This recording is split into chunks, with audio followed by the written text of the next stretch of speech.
And welcome. This is Peter Winick. I'm the founder and CEO of Thought Leadership Leverage, and you're joining us on the podcast today, which is Leveraging Thought Leadership. Today I've got an interesting guest. Her name is Petra Kolber. She's an internationally renowned fitness expert and wellness leader who is known throughout the industry as a crusader for change and a beacon of authentic happiness. She's pretty much transitioning out from health and wellness to becoming a first-time author. So her new book is called The Perfection Detox, Tame Your Inner Critic, Live Bravely, and Unleash Your Joy. So moving more into sort of core content that we tend to focus on the show as opposed to just sort of the health and wellness stuff, which is clearly part of who she is. In her spare time, she's an aspiring DJ. That's interesting. A budding cook, an avid traveler, and a podcast maven. Anyway, here we are. Welcome aboard, Petra. Thanks for joining us today. Peter, it's a great thrill to be on your show. There we go. The bar is high. So you had a career as a health and wellness fitness expert for a long, long time and saw that world go through a variety of changes in terms of the way people consume content from sort of DVDs, CDs, VCR to online and such. And now you're sort of moving into a little bit of a different space. So tell us about, the transition, and then we'll get into some of the content and modality stuff. Yeah. So, Peter, I think the transition, sometimes we make conscious transitions and sometimes we're put into a place where we have to make that rapid pivot. And so about 4 years ago, I came back to New York unexpectedly and I had a decision to make. Do I stay in the world that's known me for 30 years? And it's a beautiful world, but it's a world where at my age, it's, your days are numbered, let's put it that way. Or do I use this time to create a new path in the form of still working with the people that have known me for like 3 decades, but reaching out to them in a different way? So it wasn't leading with the physical aspect, but leading through the writing of my book, leading through keynote speaking, and seeing if they'll come along with me on this journey that was really a pivot from originally I was known as the choreography maven. I transitioned first of all into positive psychology, creating a brand called Moving to Happiness. And now more recently, I call it the shadow side of the happier side, and that's perfectionism. And I was blessed. I had a built-in tribe, if you would like to call it, that came along for the journey and along the way have reached out to many more people that probably would not have found me in my original modality of being a fitness expert per se. Wow. So you've got part of the plan was to move some of the folks that knew you from one world into another. So let's talk about sort of how do you take with you from one place and move to the next, the pieces that make sense, and then leave behind those that don't. So you said that the physicality and all of the demands of being in the fitness space obviously would take its toll. What were the things that you're developing now vis-a-vis the book and sort of this new world of speaking and such for you, that some of it came from your previous world, and what were you adding to it? How did that morph? Thank you. That's a great question. I think the first thing is, Peter, whatever modality you're delivering, the biggest thing that I brought along with me was trust. I had built this group of people, thousands, tens of thousands of people, their trust for 30 years. So they were like, so the one thing I really brought was trust and integrity. So I had that 3 decades of credibility that they knew I wasn't going to just blow up. But then the part that I did see was the pain from the physical world was such a part of the pain that I could speak to, because I had been working and teaching around the world to what would seemingly from the outside looking in, women and men that were freaking looked amazing, but were so unhappy. All they could see was the one thing that was wrong with them. And so the part that transferred really well was, Peter, the worst place for our happiness, our creativity, our focus, our leadership skills is sitting. So I knew movement had to be a part of it, but it was just going to transition out of the type of movement I had done traditionally, which in fact, now looking back, alienated the very people I was hoping to serve, because a lot of what I did for the majority of real humans that we don't see inside of a gym was so far out of their reach. I just didn't realize that at the time, because I was teaching to the 10% that were already converted. I felt I could actually reach more people, but I had to take that leap into the white powder, because in my past, I would say 3 decades, I'd always had someone to follow. And now I was going, okay, I don't think I've seen anyone doing it in this space. First of all, the fitness space, talking about positive psychology. And then as my reach grew, expanding into the perfectionism aspect. Okay, so, perfectionism has a lot of pieces to it. Let's talk about, so you find your space, which is sort of this overcoming perfectionism probably a better way to say that, but that's sort of the gist of it. How are you now creating content and getting it out there in order to build up the business side, right? So there's pieces of content that you put out that are free, and then there's things that are people are paying for in terms of speaking. So walk us through sort of the continuum of the samples that are out there for free that anyone could grab, and sort of how that ticks up to things that are people and organizations who are paying you good money for. Yeah, and I think that's is a challenging question, Peter, only for the fact that the industry I came from was really good at celebrating wisdom, but not so great in paying for it. So it was this scarcity mindset, and I had to get really comfortable with reassessing my knowledge and its value. So the first thing I did was I stayed with what I knew, which was a lot of free content, and that was my podcast, which I'm relaunching 20 episodes over the next couple of months. And then it was the book, which while I did get a retainer for in traditional publishing, as we know, a book is a great, very expensive calling card, but it changed the people's perception of me. Event planners, meeting planners, conferences. Once you have a book and I know the first question is, does it need to be traditionally published or self-published? Yep. That traditional publishing does add a cachet that helped me. And now I'm in the process of creating an online program because I realized I love keynote speaking, but it was another gig economy, yes, which I had done very well in my fitness world, showing up every weekend. But if I didn't show up, I didn't get paid. So I'm realizing I'm very strong in that area. I feel very comfortable in that area, Peter. And now I'm in the process of doing that evergreen product where, gosh forbid, I can't make it. I want to travel. I want to stay at home more. I'm developing more of that content to have a sustainable business where it's not trading dollars for hours. Right. So interesting parallel to the world that you came from. I want to go back to a point that you sort of went over somewhat quickly there in terms of the world of publishing and that the choices that everyone makes, and there's no one right or one wrong choice. But how did you go about sort of analyzing the market and then making a decision on which route was best for you, traditional, self, et cetera? Well, I think for me, if I'm completely honest, Peter, if I didn't have a publisher or an accountability partner, it probably would not have ever gotten written because it was so overwhelming to me. But yet something I knew people needed when I was in the fitness world, people were like, why don't you write a book? I had no interest in writing another diet or fitness book. But yet I felt there was nothing really in the marketplace around this topic. And I felt I could deliver it in a way that was tangible, usable, and very friendly. So there is a bit of luck to this because I do believe luck is preparation meeting opportunity. And my agent's wife had seen me speak and said, I love what you're doing. You've either got one or two books in you, on which I'm about happiness and perfectionism. And the more I dialed it and beta tested it, I'm realizing, it's going to be perfectionism. So I was blessed that the timing happened. I got a fantastic agent that probably without him, I don't know if I would have gotten a traditional publisher. But we put it out, got 5 meetings. 3 of them fell through after I thought I had a great meeting. We had 2 people that wanted the book. And so I don't have had, let's say that had fallen through.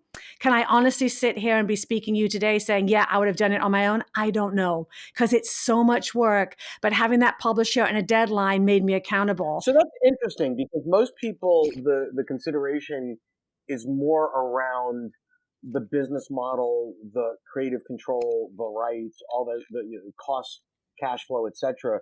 For you, and it's just an interesting perspective, by making that commitment to a publisher, and I guess maybe this is sort of ironic given the perfectionism piece, you have to live up to that, right? Versus if you self-publish and you're writing all the checks and live up to yourself, well, maybe it would happen, maybe it wouldn't. Is that a fair recap of the story? Yeah, absolutely. You did it very succinctly. Thank you for that. And I think, Peter, too, I did from the first time I met with the publisher before we'd even signed the contract. And again, look, one person can say something that it can be a very different journey. I've heard this from many authors. Right. They really kept my voice. And I basically wrote 95% of the book. I worked with an editor to get it across the finish line. And in terms of delivering the content and how they positioned me in the marketplace and the book cover, they went above. I got lucky again because I've heard horror stories. You get your content back. You don't even recognize it. So we had very few tweaks. Yeah, I got lucky on that one. Yeah. Cool. Okay. So then the book comes out and rainbows and unicorns, and we all lived happily ever after, right? I'm gonna go Exactly. I back to made $1 school. million and I'm retired, you Okay, know? and you're calling No. us from Hawaii or something. So then what happens? Yes, and so there's real stories, and I think this is maybe hopefully helpful to your listeners, is there's this ideal of how success looks in the publishing world. Your book releases, you get on the top 10 lists, and there's so much pressure to make the list. And I kept my eye on the long game. I felt this book was going to be an evergreen product. It was going to be like a Jen Sincero where it took long. I'd be lucky if it was going to be the long game. So let me just pause you on that point because I think that's a crucial point. Oftentimes, and I've seen it 100 times, maybe 1,000 times, authors get sort of sucked into what I'll call the book industrial complex.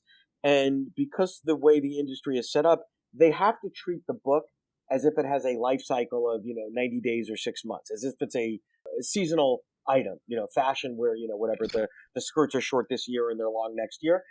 But that's not true when you think about the value to be extracted and the meaning of the book to the author is you should be looking at your book as something that you're amortizing the investment of time and energy over a 5+ year period, which is not the cadence that the book sort of world works in. So I love that you played the long game. Did that create any tension or friction between your objectives and the publishers?